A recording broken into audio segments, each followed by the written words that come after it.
Mini idli, mini dosa, mini uttapam கேள்விப்பட்டிருப்போம். அதே மாதிரி மினி ஆப்பமும் இப்ப புதுசா ட்ரெண்டிங்ல இருக்கு. முந்தின நாளே ஆப்ப மாவை அரைச்சி உப்பு சக்கரை எல்லாம் சேர்த்து 14 to 16 ஹவர்ஸ்க்கு மேல ஆப்ப மாவு புளிக்க வச்சிருக்கணும். இந்த மாவுல தேங்காய் பால் ஊத்தி தோசை மாவோட நீர்க்க இருக்கணுங்க. கொஞ்சமா ஆப்ப சடாவும் போட்டு நல்லா கலந்து விட்டா நம்மளோட ஆப்ப மாவு ரெடி. குழி பணியாரக்கல் நல்லா ஹீட் ஆனதும் அரை குழி வர அளவுக்கு மாவு ஊத்தி அதே கரண்டில் லைட்டா அழுத்தம் கொடுத்து அப்படியே மேலாக்க லைட்டா எண்ணெய் விட்டு லோ ஃபிளேம்ல மூடி போட்டு வேக வச்சு எடுத்தா நம்மளுடைய மினி ஆப்பம் ரெடி.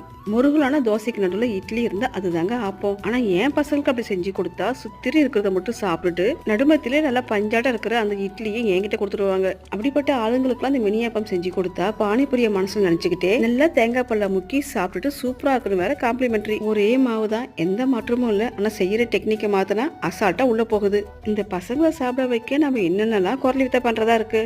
ஒரு வழியா பிரேக்ஃபாஸ்ட் முடிஞ்ச கையோட மதிய லஞ்ச் பாக்ஸும் பேக் பண்ணி கொடுத்து விட்டாச்சு. இன்னைக்கு லஞ்சுக்கு ரொம்ப சிம்பிளான பிரிஞ்சி ரைஸ்.